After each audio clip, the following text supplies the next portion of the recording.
Shalom, bagaimana kabar teman-teman semua di rumah? Saya berdoa semuanya selalu sehat dan dalam perlindungan Allah kita yang perkasa. Gak kerasa udah 1 bulan lebih kita berada di dalam pandemi COVID-19 ini. Banyak teman-teman yang karena pemerintah dihimbau untuk selalu berada di rumah. Gak kebayang, pasti semua teman-teman merasa bosan, jenuh, bahkan berharap semua ini segera berlalu. Mungkin semuanya udah pada kangen satu dengan yang lain. Pengen ketemu, pengen main bareng, ngumpul bareng, bahkan bisa beribadah bareng. Mungkin teman-teman bertanya-tanya, apa sih yang sebenarnya terjadi? Apakah karena murka Tuhan semua ini terjadi? Banyak teman sebagian dari kita yang mengalami ketakutan, kesedihan, kecewa. Bahkan bertanya-tanya, apakah ini perbuatan iblis? Ataukah ini murka Tuhan? Semua pertanyaan itu muncul dan timbul dalam pikiran kita. Mengapa ini terjadi ya Tuhan? Saya tahu satu hal yang pasti. Roma 8 ayat 28 berkata, kita tahu sekarang bahwa Allah turut bekerja dalam segala sesuatu untuk mendatangkan kebaikan bagi mereka yang mengasihi Dia, yaitu bagi mereka yang terpanggil sesuai dengan rencana Allah. Jadi dari Roma 8 ayat 28 ini kita belajar sesuatu, bahwa Tuhan memang izinkan pandemi COVID-19 ini terjadi karena Tuhan mau bekerja di dalamnya. Tuhan mau mengerjakan sesuatu. Ada satu rencana dan rancangan Tuhan yang luar biasa yang Tuhan mau berikan bagi kita. Tuhan mau tunjukin kepada kita anak-anaknya sesuatu yang sedang Dia kerjakan bagi kita. Dan Tuhan mau kita bekerja bersama-sama dengan Dia. Suatu kali Ayub dicobai oleh iblis atas izin Tuhan tentunya. Iblis datang kepada Tuhan dan bilang gini, Tuhan, kau lihat Ayub yang salah itu, izinkan kami mencobainya. Dan Tuhan bilang gini, silakan kamu cobai dia, tapi sayangi nyawanya. Tuhan tetap pegang kendali, Tuhan tetap pegang otoritas penuh, sayangi nyawanya. Dan ini yang terjadi. Ayub dibuat habis, hancur oleh iblis. Tapi Tuhan tidak pernah tinggal diam. Tuhan terus bekerja atas Ayub. Sampai akhirnya Ayub menemukan hikmat dan akal budi. Demikianlah firman Tuhan dalam Ayub. Takut akan Tuhan adalah hikmat. Menjauhi kejahatan itulah akal budi. Dan kita tahu apa yang terjadi selanjutnya. Tuhan memulihkan keadaannya Ayub. Dia dibuat 2 kali lipat lebih baik dari kekayaan dia yang sebelumnya. Bahkan anak-anaknya Tuhan kembalikan. Teman-teman, Tuhan sedang bekerja. Di tengah goncangan itu, Tuhan bekerja atas Ayub. Dia menemukan satu rahasia untuk hidup takut akan Tuhan. Dia percaya penuh kepada Tuhan. Dan di tengah-tengah goncangan itu, dia menjadi tidak tergoncangkan. Dalam kisah Ayub ini kita belajar sesuatu. Ayub di tengah-tengah kesulitannya, kesusahannya. Ayub di tengah-tengah permasalahannya, kesakitannya. Bahkan perekonomiannya yang semakin memburuk. Dia melihat ada Tuhan yang besar di depannya. Dia melihat ada Tuhan yang beserta dengan dia. Tuhan yang tidak pernah meninggalkannya. Dan akhirnya Ayub menemukan hikmat itu sendiri, yaitu takut akan Tuhan. Takut akan Tuhan artinya kita menundukkan diri di bawah kaki Tuhan.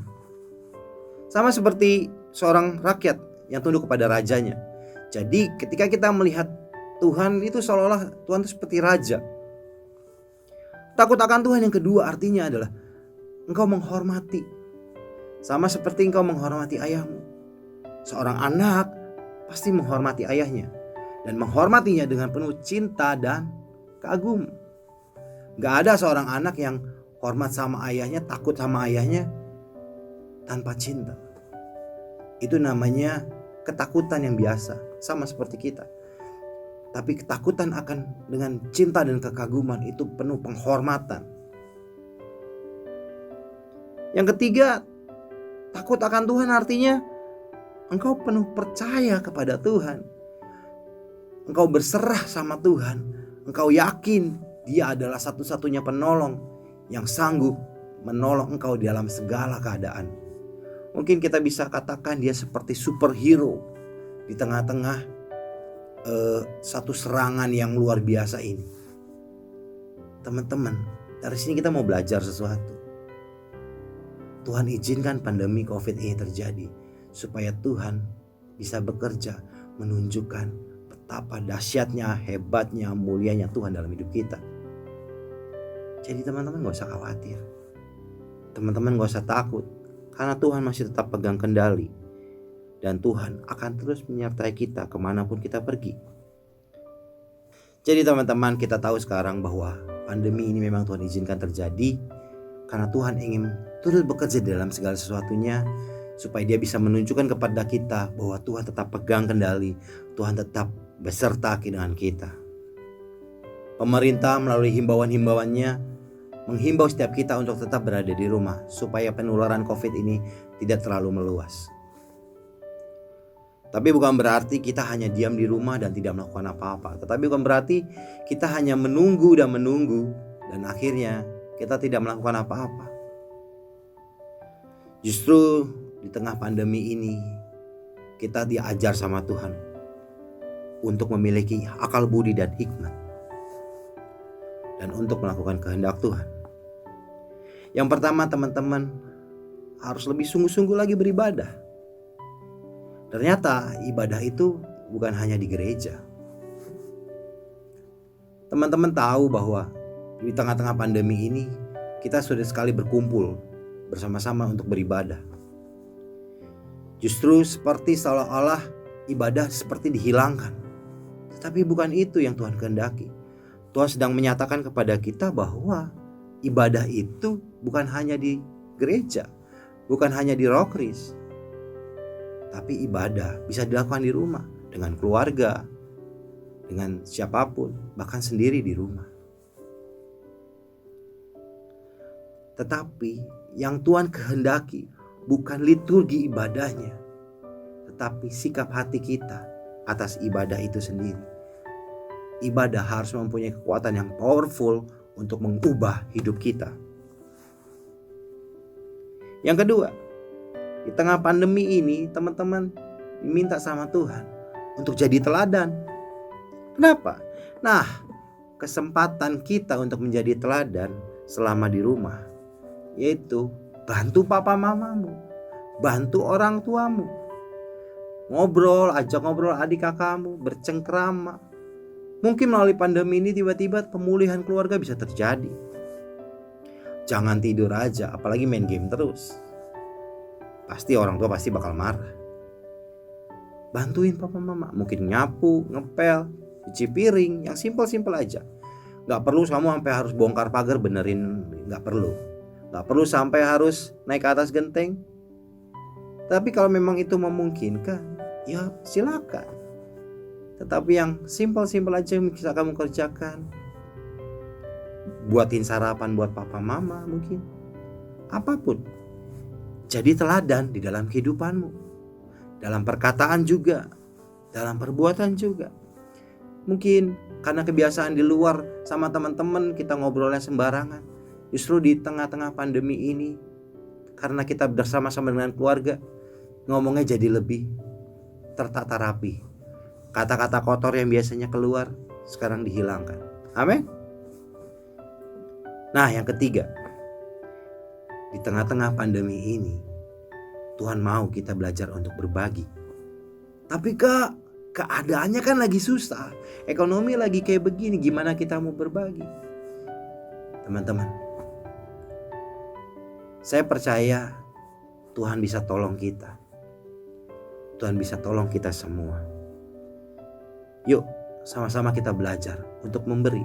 Karena memberi bukan hanya ketika kita berkelimpahan, tetapi memberi ini menjadi satu alat Tuhan untuk kita menabur. Kita bisa memberi kepada orang-orang yang jauh kurang beruntung daripada kita. Hal simpel, mungkin tukang parkir. Saya ingat suatu kali saya mau bayar parkir dan saya mau kasih 2.000. Cuma saya ingat, oh ini tengah-tengah pandemi, kesian tukang parkir lagi sepi. Saya kasih yang lebih besar, mungkin 5.000 atau mungkin 10.000. Tapi buat saya bisa memberi di tengah-tengah corona ini adalah satu tindakan saya sebagai teladan bahwa saya adalah murid Kristus. Yuk jadi berkat buat sekitar. Jangan kamu merasa, ya udahlah Tuhan, yang namanya corona ya Tuhan maklum. Jangan. Keluar dari zona nyamanmu dan tunjukkan bahwa Tuhan sedang melimpahkan kamu dengan kasih karunia-Nya. Akhir kata teman-teman, firman Tuhan berkata dalam 1 Petrus 5 ayat yang ke-10. Dan Allah sumber segala kasih karunia yang telah memanggil kamu dalam Kristus kepada kemuliaan-Nya yang kekal, akan melengkapi, meneguhkan, menguatkan, dan mengokohkan kamu sesudah kamu menderita seketika lamanya. Jadi di tengah-tengah pandemi ini, di tengah-tengah penderitaan ini, Allah yang adalah sumber kasih karunia telah memanggil kita untuk do something. Enggak hanya diam di rumah, menunjukkan kita kepada kemuliaan Tuhan. Tujuannya apa? Meneguhkan, menguatkan, memperlengkapi, mengokohkan kita supaya kita menjadi kuat. Supaya apa? Supaya kita jadi teladan, supaya kita jadi berkat. Ayo teman-teman, saya percaya Tuhan ingin menjadikan kita anak-anak yang kuat.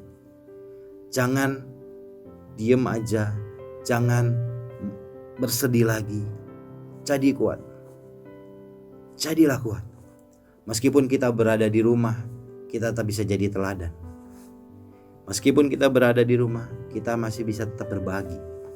Meskipun kita berada di rumah, kita masih tetap bisa beribadah kepada Tuhan. Yuk, tetap kuat di tengah-tengah pandemi corona ini. Tuhan mau kita sama-sama belajar. Tetap kuat di dalam segala pergumulan kita, sekalipun kita berada di rumah. Mari kita berdoa. Tuhan Yesus, kami bersyukur buat segala yang terjadi dalam kehidupan kami. Kami bersyukur untuk pandemi corona ini. Tuhan sedang ajar kami dan kami bisa melihat bahwa Tuhan tetap bekerja dan campur tangan atas segala sesuatunya. Kami tahu Engkau turut bekerja dalam segala sesuatu di tengah-tengah pandemi ini untuk mendatangkan kebaikan bagi kami semua. Bahkan pemulihan teratas keluarga kami pun bisa terjadi karena pandemi corona ini. Tuhan, kami berdoa Engkau yang memberi kekuatan, kesehatan, bahkan perlindungan yang sempurna atas seluruh teman-teman kami, bahkan seluruh umat manusia yang ada di bumi ini. Di tengah-tengah COVID-19 ini, kami semua diberi kekuatan dan imun yang kuat untuk kami melakukan semua ini atas hidup kami. Tapi biarlah kehendak-Mu yang jadi dan bukan kehendak kami ya Tuhan. Bapa, kami berdoa Engkau selalu memberkati dan menjagai orang-orang di sekeliling kami, di lingkungan kami, guru-guru kami, papa mama kami, bahkan kerabat-kerabat teman-teman kami di sekolah. Mereka semua menjadi orang-orang yang selalu kuat di dalam Tuhan. Sekalipun mereka berada di rumah, mereka tetap kuat di dalam Tuhan. Terima kasih Bapa, terima kasih Tuhan Yesus. Biarlah perlindungan-Mu yang sempurna selalu menyertai kehidupan kami. Mulai hari ini sampai Engkau datang kedua kali, bahkan sampai selama-lamanya Engkau menyertai kami dan memberkati kami. Terima kasih Tuhan, hanya di dalam nama Tuhan kami Yesus Kristus kami telah berdoa dan mengucap syukur kepadamu. Haleluya. Amin. Teman-teman, tetap kuat di dalam Tuhan. Sekalipun di rumah, teman-teman boleh menjadi berkat bagi banyak orang dan menjadi teladan bagi semua orang. Terpujilah nama Tuhan di dalam nama Yesus Kristus Tuhan. Tuhan Yesus memberkati.